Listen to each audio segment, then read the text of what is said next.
எல்லாருக்கும் வணக்கம். என்னுடைய ராதா ராமராவ் சேனலுக்கு உங்கள் எல்லாரையும் வெல்கம் பண்ணுறேங்க. இந்த வீடியோவில் நீங்கள் பார்க்க இருக்கிறது AB²C மால்ட்டு. அது என்ன AB²C மால்ட்டு? ஏபிசி மால்ட்டு தானே கேள்விப்பட்டிருக்கோம். அப்படின்னா இது கூட பார்த்தீங்கன்னா பனானாவும் சேர்க்கறனால தான் ஆப்பிள், பனானா, பீட்ரூட், கேரட், அதனால தான் AB²C மால்ட் அப்படிங்கிறாங்க.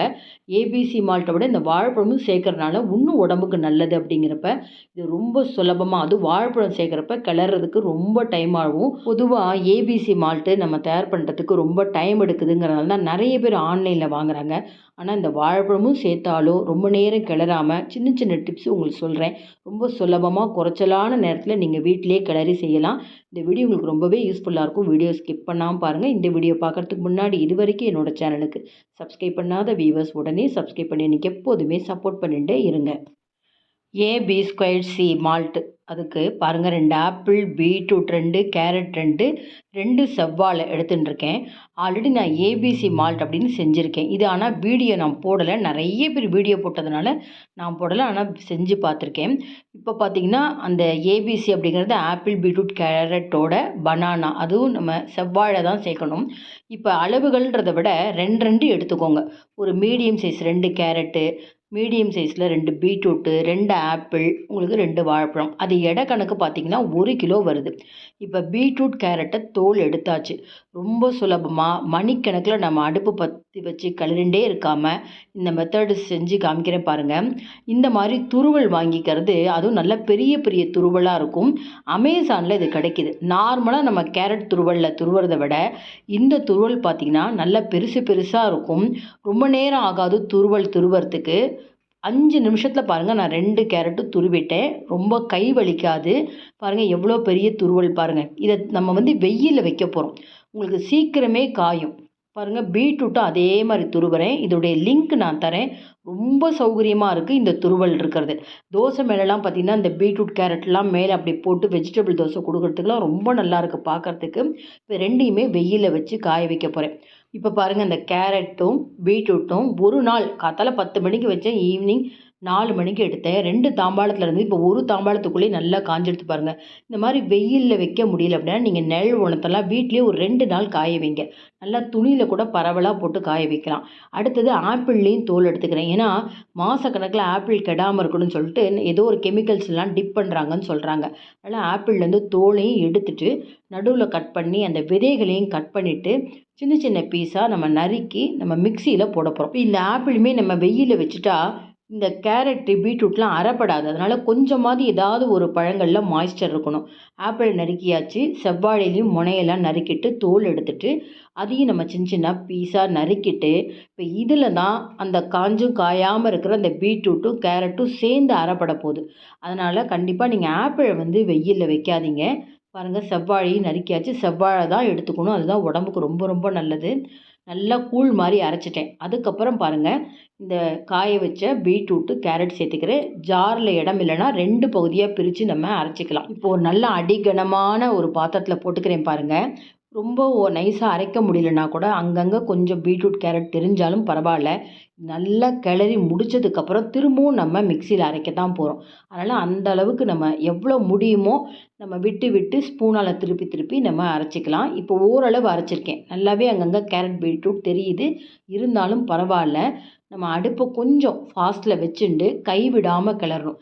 இந்த மாதிரி நம்ம கிளறப்ப பாருங்கள் ரொம்ப தண்ணியாக இல்லை. நமக்கு அதனால் தெறிக்காது. மெயினாக நமக்கு கையிலெல்லாம் தெறிக்காது.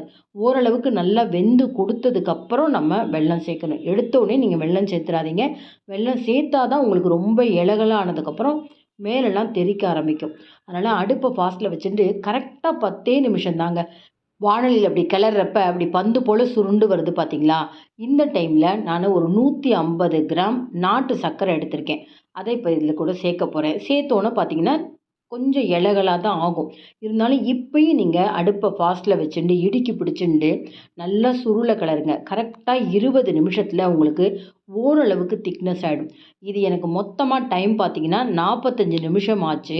அதுலேயுமே நிறைய பேர் மணிக்கணக்காக கிளறோன்னு சொல்கிறாங்க. ஏன்னா அந்த பொடி அளவுக்கு ஆகணும் அப்படின்னா மணிக்கணக்காக ஆகிறப்ப கை வலிக்கும் தான். அதனால் நான் உங்களுக்கு டிப்ஸு சொல்லிகிட்டே வரேன். இப்போ பாருங்கள், வெல்லம் நல்லா கரைஞ்சாலும் நல்லா மேலே தெறிக்காமல் அப்படியே இதுவுமே ஒரு பந்து பதத்துக்கு வருது பார்த்தீங்களா? இந்த ஸ்டேஜில் நம்ம மிக்ஸி ஜார் எடுத்துக்கலாம். ஒரு 20 பாதாம், இது கூட கொஞ்சம் முந்திரி பருப்பு, பாருங்கள் 20 பாதாம் சேர்த்துக்கிறேன்.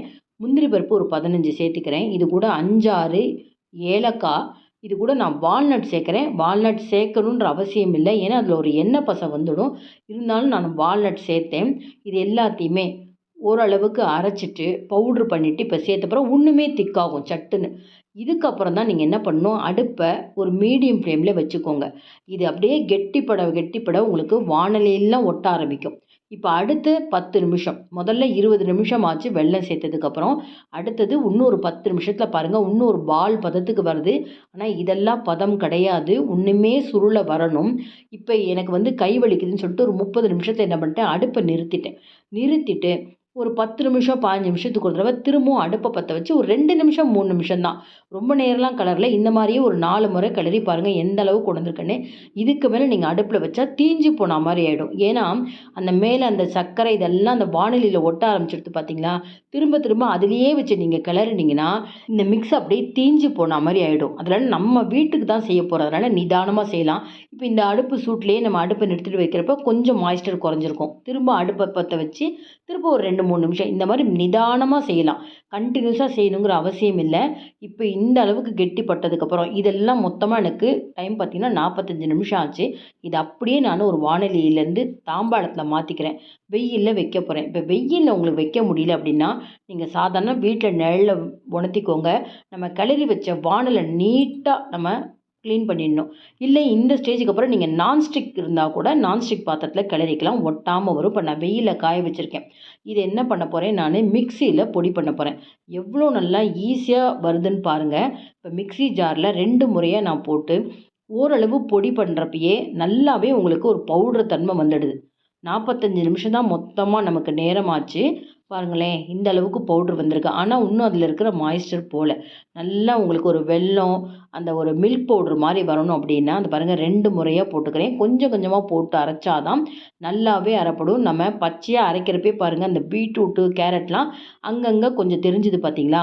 இப்போ இந்த அளவுக்கு நம்ம கிளறினதுக்கப்புறம் பார்த்தீங்கன்னா அந்த பீட்ரூட்டு கேரட்லாம் கொஞ்சம் கூட உருவே தெரியாது. இப்போ திரும்பவும் நான் நல்லா வாணலி க்ளீன் பண்ணிவிட்டு நல்லா ஹை ஃப்ளேமில் வச்சு கரெக்டாக 5 நிமிஷங்க. 5 நிமிஷம் நமக்கு கொஞ்சம் ஹீட்டு ஜாஸ்தியாக எடுத்துன்னு நினச்சிங்கன்னா அப்புறம் ஒரு சிம் ஃப்ளேமில் மாற்றிக்கோங்க. நல்லா வானிலையில் ஒட்டாமல் அப்படியே உதுரு உதுராக ஆகிடுதுங்க. ஆக்சுவலாக இந்த அளவுக்கு இந்த ஏபிசி மால்ட்லாம் கிளறோமே இதில் என்ன சத்துக்கள் இருக்கும் அப்படின்னு சொல்லிட்டு இத்தனை நாளாக நான் செய்யாமல் இருந்தேங்க. ஆனால் என் பையன் ரொம்ப கம்பல் பண்ணி எனக்கு அந்த ஏபிசி மால்ட்டு வேணும்னு சொன்னால் ஆன்லைனில் நான் வாங்கினேன், குடித்தாங்க. அப்புறம் 2வது முறை நான் வீட்டிலேயே செஞ்சேன். அதுக்கப்புறம் பார்த்திங்கன்னா அவங்க 2 மாதம் தொடர்ந்து எடுக்கிறப்ப இந்த ஸ்கின்னெல்லாம் நல்லா க்ளோவாச்சுங்க. நல்ல வித்தியாசம் தெரிஞ்சுது. அதுக்கப்புறம் தான் எல்லாருமே ஏபிசி மால்ட்டு போடுறாங்க, நம்ம இன்னும் வேறு ஏதாவது புதுசாக பண்ணலான்றப்பறம் தான் இந்த AB²C மால்ட் அப்படிங்கிறத அது ஒரு இன்ஸ்டாகிராமில் பார்த்து தெரிஞ்சுட்டு இதை பாருங்கள் நல்லா பொல பொலன்னு ஆகிடுச்சு. அடுப்பை நிறுத்திட்டு அந்த சூட்லேயே வச்சாச்சு. இப்போ சூடு ஆறுனப்புறம் பார்த்தீங்களா அப்படியே ஒரு போன்விட்டா மாதிரி இருக்குது பார்த்தீங்களா? ரொம்ப சுலபங்க. ஆனால் நம்ம நிதானமாக செய்யணும், அவ்வளோதான், வேறு ஒன்றுமே இல்லை. சூடு ஆறுனப்புறம் பாருங்கள் நம்ம அதே முன்னாடி மிக்ஸி ஜார் எடுத்து அரைச்சிருந்தோம் பார்த்தீங்களா? அதே ஜாரையே நம்ம ஈரம் படாமல் வச்சுன்னுட்டு இப்போ இந்த சூடு ஆறுனப்புறம் திரும்பவும் நான் அரைச்சி பவுட்ரு பண்ணி காமிக்கிறேன். வாணலி பார்த்தீங்களா? இதே நீங்கள் கிளறி கண்டினியூஸாக பண்ணிங்கன்னா கண்டிப்பாக உங்களுக்கு அடி பிடிச்சிருக்கும். ஒரு தடவை நம்ம வாணலியை க்ளீன் பண்ணிவிட்டு செகண்ட் டைம் நம்ம திருப்பி கிளறப்ப ரொம்ப ஈஸியாக இருக்கும். நம்ம ரொம்ப நேரம் கிளறினாலும் அது தீஞ்ச வாடை அடிக்கக்கூடாது, முக்கியமாக அதான் பார்த்துக்கணும். இப்போ மிக்ஸி ஜாரில் பொடி பண்ணிட்டேன். எவ்வளோ அருமையாக இருக்குது பாருங்கள். ரொம்ப சுலபங்க. நான் சொன்ன டிப்ஸ் எல்லாம் ஃபாலோ பண்ணிங்கன்னா தாராளமாக நீங்கள் வீட்டிலையே கிளறி இந்த AB²C மால்ட்டு கொண்டு வரலாம். அது வாழைப்பழத்தோடு சேர்றப்ப அது எந்த அளவுக்கு குழகுழப்பாக இருந்தது. இன்றைக்கி ஒரு பவுடர் அந்த மெத்தடில் கொண்டு வந்திருக்கோம் பார்த்தீங்களா? இது வந்து ஒரு 350 கிராம் எனக்கு கிடச்சிருக்கு. இது பார்த்தீங்கன்னா வாழைப்பழம் சேர்க்காம ஏபிசி மால்ட்டு. இதுவும் வேணும் உங்களுக்கு வீடியோனா தாராளமாக சொல்கிறேன். ஆனால் இதே மெத்தட் தான், வாழைப்பழம் சேர்க்காம நீங்கள் ஏபிசி மால்ட்டு நான் சொன்ன அதே டிப்ஸை ஃபாலோ பண்ணுங்கள். ரொம்ப ஈஸியாக கிளறலாம். உங்களால் முடியாது இந்த மாதிரி கிளறதுக்கு கை வலிக்குன்னா தாராளமாக நீங்கள் ஆன்லைனில் வாங்கி சாப்பிட்லாம். ஆனால் ரொம்ப நல்லா இருக்குங்க. நம்ம இந்த மால்ட்டை கிளறி எடுக்கிறப்ப இந்த வாசனை பார்த்தீங்களா, அதுக்காகவே நம்ம இந்த மால்ட்டை சாப்பிட்லாங்க. அதனால தான் குழந்தைங்க விரும்பி குடிக்கிறாங்க. எல்லாருமே ஆன்லைனில் நிறைய பேர் பர்ச்சேஸ் பண்ணுறாங்க. எல்லாருமே வாங்குறாங்க. முடிஞ்ச வரைக்கும் வெயில் காலத்தில் நீங்கள் இதை செய்கிறது ரொம்ப சுலபமாக இருக்கும். நல்ல ஒரு பெரிய டீஸ்பூனால் 1 டீஸ்பூன் AB²C மால்ட்டை போட்டிருக்கேன். சூடான பால் நல்லா கலந்து மிக்ஸ் பண்ணி எல்லா வயசில் இருக்கவங்களும் குடிக்கலாங்க. அவசியம் நீங்கள் ட்ரை பண்ணி பாருங்கள். நான் எவ்வளோ முடியுமோ அந்த அளவுக்கு உங்களுக்கு சுலபமான செய்முறையும் சொல்லியிருக்கேன், டிப்ஸும் சொல்லியிருக்கேன். அதனால் அவசியம் ஒரு முறையாவது வீட்டில் செஞ்சு பார்த்துட்டு உங்களால் முடியல அப்படின்னா நீங்கள் ஆன்லைனில் வாங்கலாம். இந்த வீடியோ உங்களுக்கு ரொம்பவே யூஸ்ஃபுல்லாக இருந்ததுன்னு நினச்சிங்கன்னா லைக்ஸ் கொடுங்க, கமெண்ட் பாக்ஸில் உங்கள் கமெண்ட்ஸ் போடுங்க, ஃப்ரெண்ட்ஸ் அண்ட் ரிலேட்டிவ்ஸ்க்கு உடனே இந்த வீடியோவை ஷேர் பண்ணுங்கள். இது வரைக்கும் என்னோட சேனலுக்கு சப்ஸ்கிரைப் பண்ணாத வீவர்ஸ் உடனே சப்ஸ்கிரைப் பண்ணி நீங்கள் எப்போதுமே சப்போர்ட் பண்ணிகிட்டே இருங்க. இன்னொரு இன்ட்ரெஸ்டிங்கான ரெசிபீஸில் நம்ம பார்ப்போம். Thank you viewers.